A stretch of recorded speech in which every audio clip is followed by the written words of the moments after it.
அஸ்ஸலாமு அலைக்கும். Welcome to Khairoon's kitchen.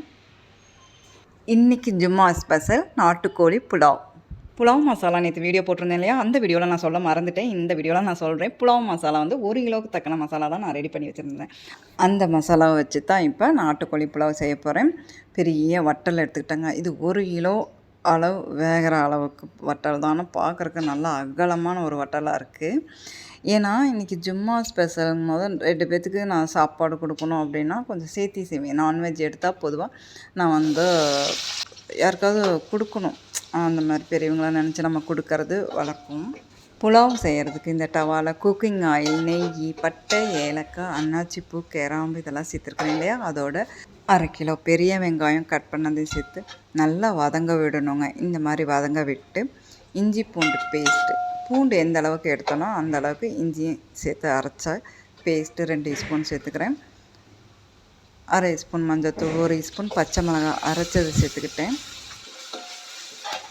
அடுத்து நாட்டுக்கோழி 1.25 கிலோ வாங்கி அது தோலெல்லாம் நீக்கி தேவையில்லாததெல்லாம் நீக்கிட்டு சுத்தம் பண்ணி எடுக்கும் போது 800 கிராம் வந்திருக்கு. சேர்த்துக்கலாம். சேர்த்துட்டு கல் உப்பு, அடுத்து 1 கைப்பிடி அளவு புதினா, 1 கைப்பிடி அளவு கொத்தமல்லியில் சேர்த்துட்டு நல்லா கலந்து விட்டுக்கலாம். நல்லா மிக்ஸ் ஆக விட்டு ஹைதராபாத்தி புலாவ் மசாலா சேர்த்துக்க போகிறேன். ஏன்னா தெலுங்கானாவில் ஒவ்வொருத்தரும் ஒவ்வொரு மாதிரி செய்வாங்க. ஹைதராபாத்தில் இந்த மாதிரி செய்வாங்க. ரொம்ப நல்லாயிருக்கும். இந்த 1 கிலோவுக்கு தக்கன மசாலாவை நான் அரைச்சேன் இல்லையா, அது பூராமே சேர்த்துக்கிட்டேன். சேர்த்துட்டு நல்லா கலந்து விட்டு இதுக்கு ஒரு புளிப்புத்தன்மை தேவைப்படுது இல்லையா, தக்காளியோ எலுமிச்சம்பழமோ நம்ம சேர்த்துக்க போகிறது கிடையாது. இதில் 1 கப்பு தயிர் விட்டு இந்த தயிர்லேயே இந்த சிக்கன் வேகணும்.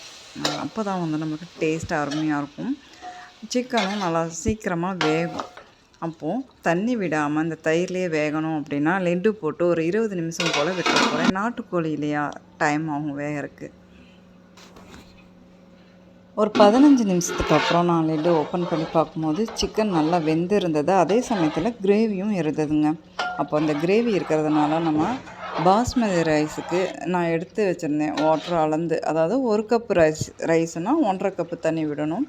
கிரேவி இருக்கிறதுனால கொஞ்சம் குறைவாகவே சேர்த்துக்கிட்டேன் தண்ணி. அதுக்கப்புறம் பாஸ்மதி ரைஸை வாஷ் பண்ணி சேர்த்தாச்சா, நல்லா கலந்து விட்டுக்கணும்.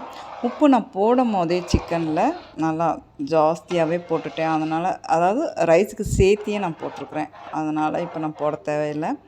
நல்லா கலந்து விட்டுட்டு ஒரு லிட்டு போட்டு 10 நிமிஷம் ஹை ஃப்ளேமில் நல்லா வேகட்டும். அரிசியை போட்டுட்டோம் அப்படின்னா 10லேருந்து 15 நிமிஷம் தாங்க தேவைப்படும் தம்மில் போடுறதுக்கு. அந்த மாதிரி பாஸ்மதி ரைஸ் ரொம்ப சீக்கிரமாக குக் ஆகிரும் இல்லையா. அரிசியும் தண்ணியும் ஒரே லெவலில் இருக்குது. அரிசி பாதி தான் வெந்திருக்கு, மீதி பாதி வேகணும். இந்த மாதிரி குறகுறப்பாக இருக்கும் போது ஹை ஃப்ளேம்லேயே இருக்கட்டும்.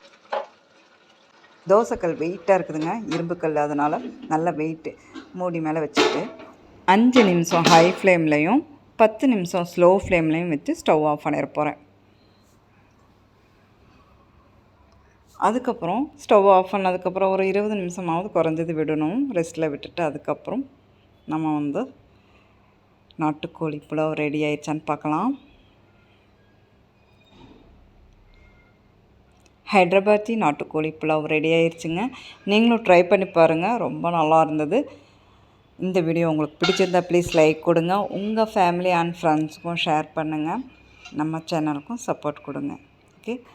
நம்ம ஊர் பிரியாணி ஆகட்டும், புலாவ் ஆகட்டும், அங்கத்த மசாலாவுக்கு சீரக சம்பாவும் சரி, பாஸ்மதி ரைஸும் சரி சூட் ஆகும். ஆனால் இந்த புலாவ் மசாலா வந்து பாஸ்மதி ரைஸ்க்கு மட்டும்தாங்க சூட் ஆகும். ட்ரை பண்ணி பாருங்கள். டேஸ்ட்டு அருமையாக இருந்தது. இன்ஷா அல்லாஹ் அடுத்த வீடியோவில் பார்க்கலாம்.